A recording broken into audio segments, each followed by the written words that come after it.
Los chicos me dicen que pueden pasar a sus clasecitas. Ahí va. Mostrarme más o menos hasta dónde llega la cámara, porque yo a veces me muevo y por ahí. Ahí queda, me queda bien por ahí. Muy bien, me presento. Soy Adrián Almendra, por ahí que no nos hemos conocido o no nos hemos visto. Vengo de la ciudad del Trelew. Nos pusimos de novios con Anita no hace mucho. Mañana es nuestro primer aniversario de un mes. Así que bueno, si ven que estoy nervioso, no se preocupen, acompáñenme, va a ser normal, no pasa nada. Así que bueno, vamos a orar una vez más, vamos a encomendar este tiempo al Señor y vamos a arrancar con el estudio de la palabra. Cerramos los ojos, oramos. Padre, tenemos muchas, pero muchas gracias por tu palabra. Gracias porque entendemos que la salvación viene por gracia y por misericordia y no por las obras o las cosas que nosotros podamos hacer. Te pedimos y te rogamos que ahora con tu palabra puedas hablar en nuestras vidas, en nuestros corazones y que realmente puedas ayudarnos a acercarnos más a vos, pese a las situaciones que pasemos. Te lo rogamos y te lo pedimos en el nombre de Jesús. Amén. Me agarró por sorpresa, me agarró Dante, si no me equivoco, después un poco Horacio me preguntaron si quería predicar, así que bueno, como decía Horacio, siempre hay que tener algo para compartir, pero Dios me fue llevando un poquito para otro lado, así que lo que oraba mucho es poder compartir algo que les pueda servir a ustedes. Y a la misma vez fue algo que Dios estuvo trabajando mucho en mi vida, así que fue lindo porque es algo donde lo sufrí con ustedes y lo vamos a sufrir juntos ahora al estudiarlo, pero sobre todas las cosas que su corazón puedan hablar, que nuestro corazón se pueda poner en armonía con el de Dios. Muy bien, les decía que vengo de Trelew, me gusta comer empanadas, es una de mis comidas favoritas, si alguno me quiere invitar a comer, pero no me enojo, allá ven también. Muy bien, le iba a preguntar, ¿cuál es su comida favorita? ¿Quién le gusta la empanada? A ver, empanada, bien. ¿Qué más? Asado. Bien, excelente. ¿Alguna otra comida? ¿Qué sé yo? Pastel de papa. Uy, con queso arriba, ¿algo más? ¿Cómo? ¿Milanesa? A Anita también le encanta. Muy bien, milanesa. ¿Algo más? Tallarines, ñoque, unas pastas, se encontraron las pastas. Muy bien. Mate cocido con más francés. A ver, ya empezó a dar hambre, me parece. Empezamos a hablar de comida y se acerca. Muy bien. Ahora, ¿cómo les cambia la cara, no? Cuando hablamos de comida, cuando hablamos de algo rico, ¿cómo nos alegramos? Pero cuando empezamos a pensar tal vez en que tengo que volver a trabajar, tengo que volver a la escuela, tengo que volver a hacer trabajo, y hay veces que nos desanimamos, no nos gusta. Cuando empezamos a pensar que tenemos que relacionarnos con las personas, con nuestra familia, querida familia, que a veces tenemos choques, nuestros roces, los hermanos, con nuestros hijos, cuando empezamos a ver que hay problemas, situaciones difíciles, y la cara se nos baja. Y empezamos a recordar que muchas veces en la vida cristiana, querramos o no, empezamos a tener situaciones difíciles. Y esto es lo que juntos vamos a estar viendo en el día de hoy a la luz de la palabra de Dios. ¿Sí? Vamos a estar viendo los sufrimientos en la vida del creyente y cómo tener una visión más allá y qué hay más allá del sufrimiento y el propósito de Dios detrás del sufrimiento. ¿Sí? Muy bien, yo voy a sacar mi apunte, lo tengo en el celo, así que me van a tener que perdonar. Vayan abriendo sus Biblias, igual en el libro de Hebreos, capítulo 12. Dijimos que vamos a estar viendo los sufrimientos en la vida del creyente, y sin duda que yo te lo voy a definir, hay más, pero yo te lo voy a definir en dos. Muy bien. ¿En cuánto lo vamos a definir? En dos. Bien, quiero que me ayuden. ¿Listo? Vamos a levantar la mano, si están buscando, vamos a levantar la mano, vamos a hacer el dos. ¿Listo? ¿En cuánto lo vamos a definir? En dos. Muy bien. El primero va a ser la disciplina. Y acá arrancamos. No vamos a ver la disciplina, la palabra, cuando vos estudias la etimología de la palabra disciplina, viene de discípulos, ¿sí? Viene de una disciplina donde vos te sometés a algo. Vamos a verla del otro lado, más de la disciplina como una reprensión, un castigo para evitar un daño mayor. Y Hebreos, si vos lees Hebreos completo, pero también el capítulo 12, después te tomás un tiempito, vas a ver que es un libro de excelencia sobre esto. Tengo que llevar la hora. Me dijeron que podía predicar 1 hora y media, más o menos. 1 hora y media. Bien, vamos a decir que arranqué, me dijeron media hora, así que ahí vamos a andar. Hebreos capítulo 12, vamos a ir avanzando rápido. Le voy a pedir si después más adelante me ayudan a leer, así vamos agilizando esa parte. Vamos a leer Hebreos capítulo 12, versículo 1. ¿Qué vamos a ver de la disciplina? Mirá, lee conmigo. Por tanto, nosotros también, teniendo en derredor nuestro tan grande nube de testigos, despojémonos de todo peso y del pecado que nos asedia y corramos con paciencia la carrera que tenemos por delante. Y acá Pablo muchas veces, me encanta porque Pablo es muy deportista, no sé si saldría a correr o algo, pero le gusta el boxeo, le gustan las carreras, le gustan los gladiadores, y acá te pone la idea de una carrera, la carrera de la vida cristiana. Y te dice que es necesario correrla con paciencia, porque hay una gran nube alrededor nuestro de personas que nos están mirando y observando, ¿sí? Y ahora vamos a adelantarte, mirá, versículo 4, y acá va a ser lo que nos va a interesar de esta parte. Versículo 4 dice así, mirá, Hebreos 12, 4. Porque aún no habéis resistido hasta la sangre, combatiendo contra el pecado. Versículo 5. Y habéis ya olvidado la exhortación, como a hijos se os dirige diciendo: Hijo mío, no menosprecies la disciplina del Señor, ni desmayes cuando eres reprendido por Él. Hoy me tocó el devocional en Proverbios, me encanta Proverbios, y habla un contraste gigante entre el sabio y el necio. Y vas a ver que el sabio no es el que tiene cantidad de conocimientos sobre más, sino es aquel que es capaz de escuchar y atender. Y acá te da una imagen, te va a dar una imagen de un padre y un hijo, ¿sí? En casa pasamos muchas cosas complejas y me tocó mucho tiempo cuidar de mis hermanos. No 1 hora, 2 horas, sino realmente estar pendiente en su vida mucho tiempo. Los gemelitos, no sé si se acuerdan de... Hay unos gemelitos, ¿verdad? También. Bueno, ya. Bueno, yo no le digo hermanos gemelos, ya están grandes, que lo operaron hace poco. Pero cuando eran más pequeños también era un terremoto y encima era difícil porque ellos tenían su discapacidad, sus complicaciones. Bueno, entre uno te tiraba una cosa, el otro te agarraba las ollas, el otro te empezaba a sacar los cajones y todo, y era imposible, ¿sí? Porque había que trabajar uno y otro. Y entre cosa y cosa, a veces me tocaba encargarme a mí. Y a veces son las criaturas enviadas por Dios, pero a la misma vez tengo la gana de hacer un zarandeo, de castigarme y decir, ¡oh! Bueno, ese castigo que nos viene, o en este caso yo soy padre, pero le tocó mucho tiempo guiar a mis hermanos como padre, ese no es el castigo de Dios. Muchas veces vamos a ver que hay un contraste gigante entre el castigo de Dios, la disciplina de Dios y nuestra disciplina. Muchas veces, tal vez a usted como padre o a nosotros a veces como hermanos, cuando nos dan la autoridad, queremos castigarlo o hacerlo que ellos entiendan lo que hizo mal. Y lo hacemos a veces muchas veces con bronca o con enojo. Y cuando vos ves que la disciplina de Dios es con amor, cambia mucho el contraste. Porque si yo en el momento que quiero castigar a mi hermano o a mi hijo con enojo, deja de ser una disciplina con amor. Y es más una descarga de mis emociones que la disciplina que vamos a ver acá. Entonces, Pablo empieza con un contraste de eso. Ya, versículo 5. Habiendo ya olvidado la exhortación, como a hijos se os dirige diciendo: Hijo mío, le dice, y escucharon porque esto es para vos y para mí. Hijo mío, no menosprecies la disciplina del Señor, ni desmayes cuando eres reprendido por Él. Porque la disciplina del Señor es con amor. Hay un objetivo. Y acá vos decís, no, pero a mí no me entra, porque yo me porto bien, yo soy bueno. Me acuerdo de la horita de los colores que decía, yo me porto bien, nunca hice nada malo. Cuando nosotros entendemos nuestra condición delante de Dios y sabemos que nuestro pecado nos cuesta, porque todo nos cuesta, hay veces que Dios pone disciplina en nuestra vida. Pero el primer desafío con la disciplina, porque es un sufrimiento en la vida del creyente a veces, el primer desafío es que no escapes de ella. No te salgas de la disciplina de Dios. Porque tal vez sí es doloroso y lo vamos a ver más adelante, pero Dios tiene un propósito para trabajar. Siempre cuentan una historia de un nene que quiere meter los dedos en el enchufe para ver qué pasa con un tenedor. Y el papá le dice, no, porque te vas a lastimar. Y el nene de vuelta va con el tenedor a meter, y le dice, no, porque te vas a lastimar. Y de vuelta, hasta que la tercera vez el papá va y tiene que darle unos chirros para que decirle no lo hagas. Buscando, haciéndole un daño pequeño para evitarle un daño mayor.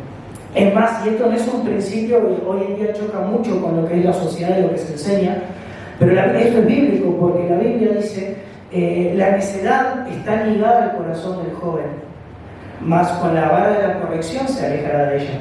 Y el principio sigue siendo el mismo, no es el lastimar lo que uno busca, sino que el chico entienda que se va a tener un daño aún mayor si él lo hace. Y esa disciplina debe ser una decisión con amor. Y acá el Señor dice que muchas veces hace lo mismo con nosotros. Una disciplina donde estamos yendo por un mal camino y avanzamos, y Dios dice, no, pará, Adrián, te vas a chocar, te vas a lastimar. Y yo digo, no, yo sé lo que hago en mi necedad, yo sé lo que hago, Señor, yo sé. Y a veces Dios tiene que poner una disciplina en mi vida para evitar un daño mayor. Entonces, si vos te encontrás en este primer punto que nos va a pasar a todos en algún momento, no te escapes de la disciplina del Señor, porque Él tiene un propósito y quiere trabajar en tu vida. Mira, continuamos, versículo 6, lee conmigo, Hebreos 12:6. Porque el Señor al que ama, una vez más, leamos juntos, ¿sí? Porque el Señor al que ama, disciplina. Porque la disciplina no es una descarga de ira o de enojo, es una demostración de amor. Porque el Señor al que ama disciplina y azota a todo aquel que recibe por hijo. Volvemos al principio, creo que no es azotar de enojo, sino que es un azoto para evitar un daño mayor. Versículo 7. Y escuchá, y acá es interesante, porque si soportáis la disciplina, ¿sabes qué implica esto? Gracias, Antonio. ¿Sabes qué implica si soportáis la disciplina? Significa que a veces no la podemos soportar y que nos escapamos o no queremos estar ahí. Porque dice, si soportáis la disciplina, miré cómo continúa, Dios os trata como a hijos.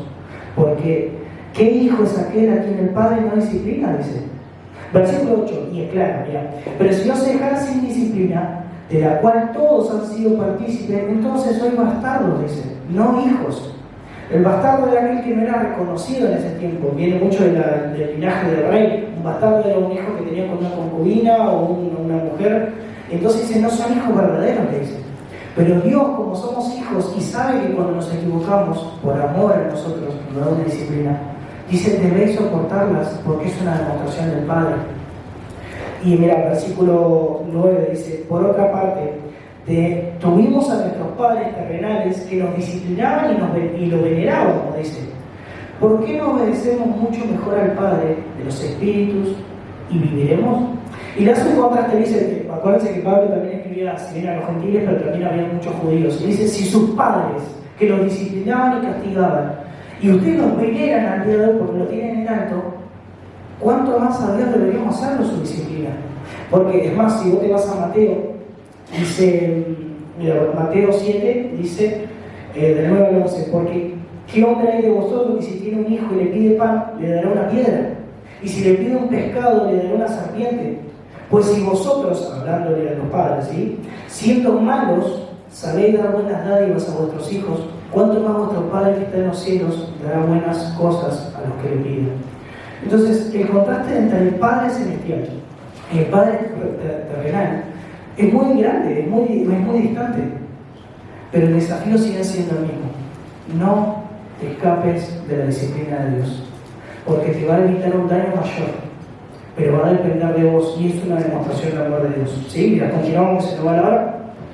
Dice así, versículo 10, y aquellos ciertamente por pocos días nos disciplinaban como a ellos les parecían, siguen hablando de los padres, pero para lo que nos es provechoso, para que participemos de su santidad. La disciplina de Dios no hay error. En la disciplina de Dios no es una descarga de enojo y de ira. En la disciplina de Dios es una demostración de amor completamente hacia nosotros. Entonces, yo te animo en ese sentido a buscar a Dios, a escuchar qué es lo que Dios te está diciendo. Hijo mío, hija mía, ¿qué estás haciendo mal? ¿Qué te está costando? ¿Qué es lo que le estamos cerrando? Y encamines nuevamente, porque Dios es sabio más que todos nosotros. Por eso Dios dice, encomienda a Jehová tu camino y Él enderezará tus pensamientos. Y el versículo 11 es uno de mis favoritos que te cierra todo el capítulo. Mirá lo que dice el versículo 11. Es verdad que ninguna disciplina al presente parece causa de gozo. ¿Qué quiere decir eso? Dice que cuando te disciplinan, a nadie nos pone, si te pegás, me gusta el castigo. Al contrario, me acuerdo que nosotros corríamos, cuando papá agarraba la escoba o el cinto, nosotros corríamos alrededor de la mesa o nos escapábamos. Y sí, no nos gusta, queremos escapar de ella. Pero dice, ninguno le parece divertido o le hace feliz que nos disciplinen. Es verdad que ninguna disciplina al presente parece causa de gozo. Pero continúa, mira, sino de tristeza, al contrario, es malo, dice para nosotros aparentemente. Pero después da fruto apacible de justicia a los que en ella han sido ejercitados. El ejercicio es una disciplina, el ejercicio es una decisión y es algo constante. Entonces te animo a que no escapes de la disciplina de Dios. Sé que los sufrimientos son difíciles, sé que son dolorosos, tristes y nos desaniman. Pero si, hermano, vos estás en alguna manera siendo disciplinado por Dios, no son grandes pecados siempre, porque uno conoce esos pecados en nuestro corazón. Pero si vos estás sintiendo la disciplina de Dios, no te escapes. Es una demostración de Dios, de amor que te está dando para transformarte y llevarte a la madurez y a la perfección del hombre de Dios. ¿Sí? Bien, vamos a continuar antes que se me duerma. Habíamos dicho que vamos a ver dos tipos de sufrimiento en la vida creyente. El primero dijimos entonces que es la disciplina. ¿Bien? El segundo que vamos a ver son las pruebas. Acompáñenme al libro de Hechos. Vamos al libro de Hechos. Vamos al capítulo 27. Y acá voy a necesitar su ayuda. Es súper largo el pasaje, entonces nos vamos a ir salteando solamente por amor al tiempo. Así que le voy a pedir mucho su colaboración. Necesito que alguien me ayude a leer. Alguien que levante la mano. Rápido. ¿Quién me puede? Bien, allá. Me vas a leer Hechos 27 del 1 al 2. ¿Vale? ¿Quién más? Necesito más gente. Además, ahí. Hechos, el mismo capítulo 27 del 13 al 15. ¿Está bien? ¿Alguien más? Necesito más. Allá. Vamos con del 18, versículo del 18 al 20. ¿Está bien? ¿Alguien más? Bien, allá. Versículo 39. ¿Y alguien más va a levantar la mano allá? Bien. Ahí. Analia, léeme, me vas a leer capítulo 28 del 1 al 3. ¿Está bien? ¿Tienen sus versículos? ¿Están listos? Bien. Arrancamos allá. Cuando se decidió que habíamos de navegar para Italia, entregaron a Pablo y a algunos otros presos a un centurión llamado Julio de la compañía Augusta. Y embarcándonos en una nave Adramitena que iba a tocar los puertos de Asia, zarpamos, estando con nosotros Aristarco, macedonio de Tesalónica. Bien, vamos a ver que Pablo estuvo predicando mucho el Evangelio, estuvo teniendo su altercado con judíos, con fariseos, con los escribas, y pasaron muchas cosas. En resumen, acá Pablo está siendo enjuiciado. ¿Sí? Anteriormente había pasado por un juicio, se lo había con Félix, si no me equivoco era, con el rey Agripa, y había pasado muchas cosas. Se había resuelto que él hubiese quedado libre, porque no hallaron mal alguna ley. Pero hay un pero grande, Dios lo llevó a Pablo a apelar a César. Y vos decís, qué bajón, porque Pablo, queriendo agradar a Dios, le estaban mintiendo, porque decían que todos lo acusaban de cosas que eran mentiras y que no había forma de probarlo. Y encima que lo llevan a juicio, porque no es como hoy en día que te llevan a la comisaría, te quedas ahí, después te atienden. Estuvo meses encerrado en la cárcel por mentiras que decían los demás y por no querer escuchar. Y después de varios juicios, varios meses, se resuelve que él debería quedar libre porque es inocente. Le decís, joya, bien, quedamos libres. Pero ¿qué va a pasar? Él apeló a César. Él habrá apelado a César, habrá tenido que hacer todo un viaje hasta Roma, un viaje gigantesco, y ahora no va a poder regresar y va a tener que seguir preso un montón de tiempo más. Y vas a ver que Pablo, cómo él lucha con esto. Él en algunas partes de hecho vas a ver que lo dice, pero él lucha mucho con esto porque es un desgaste, es una lucha espiritual, él se siente solo muchas veces. Entonces imagínate ahora a Pablo cansado de predicar, de pelear, de tratar de agradar a Dios todo el tiempo, habrá llevado un barco a Roma, ¿sí? Vamos bien ahí. Vamos al segundo, ¿quién me lea acá, verdad? Del 13 al 15. Y soplando una brisa del sur, pareciéndoles que ya tenían lo que deseaban, llevar anclas e iban costeando Creta. Pero no mucho después dio contra la nave un viento huracanado llamado Euroclidón, Y siendo arrebatada la nave y no pudiendo poner proa al viento, nos abandonamos a él y nos dejamos llevar. Y qué loco, porque vos decís, bueno, está bien, siendo preso, voy a ir para allá, voy a seguir haciendo lo que Dios me manda, predicar el Evangelio, y va y me resulta que viene una tormenta. No va que resulta que viene una tormenta, y no cualquiera, sino que una de las más fuertes que había. La nave empieza a tener problemas, les cuento la historia, que se empieza a romper el poste principal, vamos a decir, se empiezan a perder las cuerdas, la nave empieza a ser incontrolable, entonces tiene que dejarse a la deriva y dejarse llevar. ¿Qué va a pasar con Pablo? Va a terminar yendo a un naufragio, va a terminar a la deriva y vamos a ir viendo ahí, ¿sí? Versículo 18 al 20, ¿quién lo tenía? 18 al 20. Sí, puede ser. Bueno, pero siendo combatidos por una furiosa tempestad, al siguiente día empezaron a lijar, y al tercer día, por nuestras propias manos, arrojamos los aparejos de la nave, y no apareciendo ni sol ni estrellas por muchos días, y acosados por una tempestad no pequeña, ya habíamos perdido toda esperanza de salvarnos. ¿Y cuántas veces en nuestra vida nos sentimos así? ¿Cuántas veces queremos agradar a Dios en el trabajo? ¿Cuántas veces queremos agradar a Dios en nuestra familia? ¿O cuántas veces queremos agradar a Dios en la escuela? Con nuestros compañeros, con nuestros amigos. Y uno quiere realmente reflejar a Cristo con su vida. Quiere hacer las cosas bien, que cuando nos vean a uno, como dice, creo que Mateo, dice que reflejemos a Cristo. Que la gente vea a Cristo reflejado en nuestra vida. Y vos decís, yo quiero llevar a Dios a todos lados. Pero empiezan a venir problemas. Y vos decís, Dios, ¿por qué? ¿Por qué si yo estoy tratando de hacer las cosas bien? ¿Por qué si yo te quiero agradar y estoy luchando por vivir en santidad, hacer mi devocional, querer agradarte, por qué tengo que sufrir? Y uno va a saber que no empieza a entender muchas veces las cosas. Dice, bueno, ¿qué debemos hacer cuando estamos mal y hay pruebas? Uno sabe que tiene que volver a Dios, a la oración, a la palabra de Dios. Y uno empieza a hacerlo y va a decir, bueno, ahora que se solucione, ya está, pasé la prueba, me estoy esforzando para hacerlo vos, ya está, ayúdame, tirame un salvavidas. Y a veces vas a ver que cuando en medio de la tormenta, siendo llevado en un barco para que te vayan a enjuiciar, para pasar más tiempo encerrado, vienen tormentas. Y no solo que vienen tormentas, muchas veces quedamos a la deriva. ¿Y sabes qué pasa acá? Mira, lee conmigo el versículo 20. Y no apareciendo ni sol ni estrellas por muchos días, acosados por una tempestad no pequeña. El sol y las estrellas, si vos ves un poquitito de la historia, vas a ver que era la forma de ellos de navegar. Tenían el GPS del celu, tenían brújulas, todavía no había. El sol y las estrellas eran la forma donde ellos eran guiados.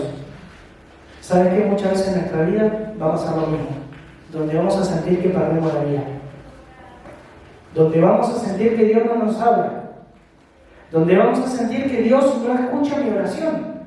Y voy a decir, Dios, pero te estoy pidiendo que me saques de esto, te estoy pidiendo que no quiero sufrir más. Ya te entiendo que quieres formar en mi vida un carácter de un hijo tuyo, yo sé que quieres reflejar a Cristo a través de mí, pero no doy más. Estoy cansado de las peleas, estoy cansado del enojo, estoy cansado de lo que me dicen, estoy cansado de todo.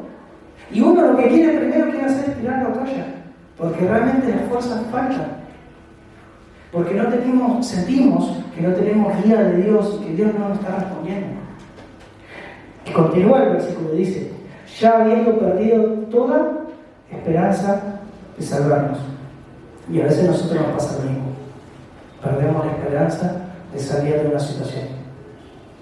Perdemos la esperanza y decimos, no va a cambiar. Las cosas van a seguir siempre igual. No hay una diferencia. Siempre es lo mismo, siempre intentamos y nunca se logra. ¿Y ahora qué? ¿Sabes qué? En la vida cristiana, el sufrimiento, vamos a ver que es el propulsor que Dios nos da. Vamos a estar viendo que sí, es todo mal, y lo vamos a seguir viendo. Pero a veces nosotros decimos, Dios, yo te entrego mi vida, te entrego mi corazón, mi familia, mis sueños, mis metas. Pero cuando Dios me empieza a utilizar para su obra, no nos gusta. Porque ¿sabes qué? Una de las cosas que Dios le había dicho a Pablo, Dios le dijo a Pablo, es que él iba a predicar a los gentiles, su ministerio iba a ser con los gentiles, le iba a predicar a judíos, pero también lo iba a llevar ante las autoridades. Y Dios lo estaba haciendo a través de las pruebas. Si Pablo no hubiese sido enjuiciado, no hubiese llegado ni a César, ni al rey Agripa, ni montones de reyes y autoridades donde hubiese llegado. Hermanos, sé que es difícil, sé que cansa, sé que nos duele, pero las pruebas son el propulsor que Dios utiliza para que nosotros hacer la obra de Dios en nuestra vida, para propulsar nuestro ministerio con las personas, para predicar el Evangelio, para poder discipular. Porque vos vas a ver todo el tiempo acá, mirá, no lo iba a leer, pero mirá, versículo 21, en medio de ese sufrimiento, de toda pérdida de esperanza, Pablo se levanta y dice, versículo 21, entonces Pablo, como hacía ya mucho que no comíamos, aparte de los mareos, de todas las sensaciones feas, no querían comer, puesto en pie en medio de ellos. Pablo se levanta como una luz en la oscuridad, se levanta como una guía demostrada a través de Dios y dice, habría sido, por cierto, conveniente, varones, haberme oído y no zarpar de Creta, tan solo para resistir este prejuicio y Dios. Pero ahora os exhorto, dice, a tener buen ánimo, pues no habrá ninguna pérdida de vida entre vosotros, solamente la nave. Muchas veces Dios nos habla, nosotros le pedimos cosas a Dios, pero Dios nos dice, Dios sacamos de acá de la prueba, sacamos de la disciplina. Pero muchas veces lo que Dios desea es que nosotros seamos pacientes. Y por eso no nos vuelve a hablar, porque ya nos dijo, esperá, orá y fortalecete en la palabra de Dios conmigo y no escapes. Mira, continuamos. Versículo 39, ¿quién lo tenía? ¿Lo tenía alguien? Ahí. Paciencia. Cuando se hizo de día, no reconocía la tierra, pero veían una ensenada que tenía playa, en la cual acordaron la si pudiesen la nada. Bien, acá ya en este momento llegan, se quedan y empiezan a encontrar tierra. Ya hay una esperanza de poder encontrar tierra, ya empieza a sentir ánimo la gente. Y vamos al versículo 28, del 1 al 3. Y acá ya vamos a encontrar que van a llegar a una isla llamada Malta. ¿Sí? Pablo con los presos y demás llegan a la isla de Malta. María, me lees del 1 al 3, por favor. Estando ya a salvo, supimos que la isla se llamaba Malta, y los naturales nos trataron no con poca humanidad, porque descendiendo en un fuego nos recibieron a todos a causa de la lluvia que caía y del frío. Entonces, habiendo recogido Pablo algunas ramas secas, las echó al fuego, y una víbora, huyendo del calor, se le prendió la mano. Habían mentido de él, lo habían acusado de cosas falsas, lo llevaron delante de las autoridades y lo humillaban. Había sido naufragado, había pasado hambre, había pasado sed, se sentía mal, y ahora por fin encuentra la isla y dice, bueno, ya está, ahora sí. Y lo único que le faltaba era una mordedura de serpiente. Entonces, quiero que entiendas que muchas veces en la vida nos va a pasar esto. Van a haber pruebas, situaciones difíciles, personas difíciles. Y yo lo que te animo a través de la luz de la palabra de Dios es que tomemos el ejemplo de Jesucristo y de Pablo, de no escapar de estas pruebas, no escapar de la disciplina, fortalecernos, porque no lo vamos a leer, pero más adelante dice que cuando ellos vieron que Pablo fue mordido por la serpiente, dijeron, ya está, este se muere acá nomás, cae al piso y se muere. ¿Y saben qué? Pasaba el tiempo y Pablo seguía bien. Pasaba el tiempo, no se hinchaba, no le pasaba nada. Y cambiaron de parecer. Se fueron al otro extremo, dijeron que era Dios, que era un Dios. Pero vas a ver que en medio de las pruebas, si nosotros nos mantenemos firmes, puestos los ojos en Jesús, el autor de la fe, la gente y el mundo va a poder ver algo diferente a nosotros. Y no tiene que ser algo donde voy a decir, bueno, voy a estar bien, voy a buscar a Dios para que los demás vean. Tiene que ser algo donde realmente sintamos el descanso de Dios, donde realmente dejamos nuestra mochila, nuestro peso y nuestras cargas y se la dejamos a Dios en oración. Y capaz que avanzamos un poco en el día y nos volvemos a sentir apesuntrados. No es que dejaste una vez en el día y ya está, se acabó. Tenemos que volver y ser persistentes. La lógica de Dios no funciona como la nuestra. En Isaías dice que los muchachos correrán pero no se cansarán, los ancianos caminarán y no se fatigarán. Y dice que Él multiplicará las fuerzas del que no tiene ningunas. Yo no soy experto en matemática, pero si vos multiplicás 0 por 10, por 30, por 40, sigue siendo 0. Pero vas a ver que para Dios es diferente. Él hace las matemáticas como Él desea. Él multiplica fuerzas cuando no hay nada que multiplicar, cuando no hay ninguna fuerza. No existe diamante que primero no haya tenido que ser presionado en forma de carbón para tener su verdadero valor. Si vos querés dar gloria a Dios con tu vida, si vos querés reflejar y llevar el Evangelio, discipular y enseñar de Dios a las personas, no hay otra manera, hermano, que lo hagamos a través del sufrimiento. No nos gusta, no. Pero cuando nosotros nos ejercitamos y permanecemos, Santiago dice, cuando lleguen diversas pruebas, tened por sumo gozo cuando lleguen diversas pruebas, sabiendo que la prueba de vuestra paciencia produce su obra completa. Entonces, hermano, yo te quiero desafiar y animar porque no sé si mañana, no sé si ya está pasando, no sé si en esta semana, no sé cuándo, pero van a venir las tormentas, van a venir los naufragios y van a venir las situaciones difíciles. La pregunta no es si van a venir o no. La pregunta es si vos vas a estar preparado y si vas a estar preparado para permanecer debajo de la prueba. Vamos a orar y dejamos este tiempo al Señor. Dios, te damos muchas gracias, Padre. Gracias porque a veces permitís y nos das cosas en nuestra vida que no nos gustan. Nos das cosas que no nos agradan, como las pruebas de autodisciplina. Y a veces queremos escapar de ellas, no las queremos tener y ni siquiera las queremos ver, Padre. Pero gracias porque no tenés paciencia y nuevamente nos volvés a traer a ella. Te ruego para que mis hermanos acá y yo también luchemos, Padre, para poder vivir agradándote con nuestra vida. A permanecer debajo de esas pruebas que a veces son dolorosas, son pesadas, nos desgastan, Padre. Pero que lo hagamos de una manera que confiemos plenamente en vos. Por favor, te ruego para que formes en la iglesia de Santa Rosa hombres y mujeres, Padre, que quieran agradarte. Jóvenes y adolescentes que quieran levantar en alto tu nombre, Padre. Ayúdanos a permanecer firmes, ayúdanos a animarnos entre nosotros, exhortándonos, pero sobre todas las cosas, a permanecer firmes en la oración y en tu palabra. Te damos gracias nuevamente por la obra redentora de Jesús en la cruz. Te lo damos gracias en el nombre de Jesús. Amén. Muy bien.